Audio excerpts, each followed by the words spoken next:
Hello, my name is Robin Nichols and I teach Adobe Photoshop Lightroom classes through the Centre for Continuing Education at Sydney University.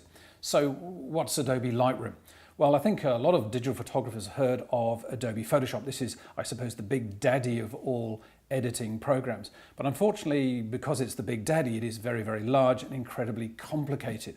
It's also designed not only for photographers, it's designed for pre-press, for publishers, editors, graphic designers, illustrators, architects, a whole range of different professions other than us poor old photographers. Adobe Lightroom, on the other hand, is 110% to do with photography. So that's a good thing.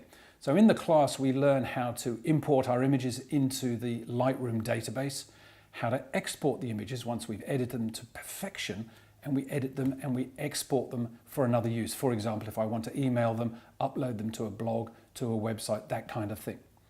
We also look at how to improve the quality of our photography by looking at the brightness, the contrast, the sharpness, the color, the cropping, the retouching, all the editing tools that Adobe Lightroom has, and it has a lot.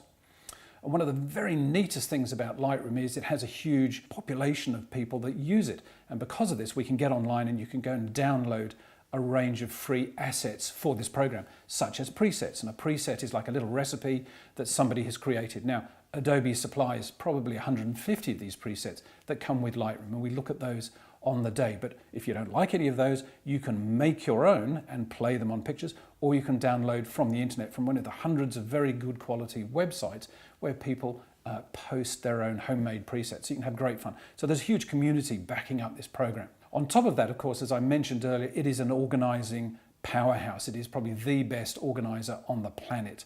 And believe me, I've used quite a few of them, and this one just overrules everything. So when we import into the database, we can add keywords, we can add a whole range of different assets to the images so that years later we can search for pictures from a trip, for example, and dependent on the keywords that we've added, which is very, very easy to do, we can then call these images up again and again and again.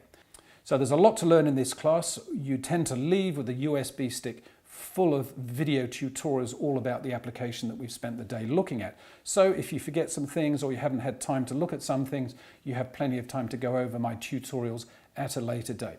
That's all for now. I hope you've enjoyed this little chat, and I look forward to seeing you in one of my classes very soon.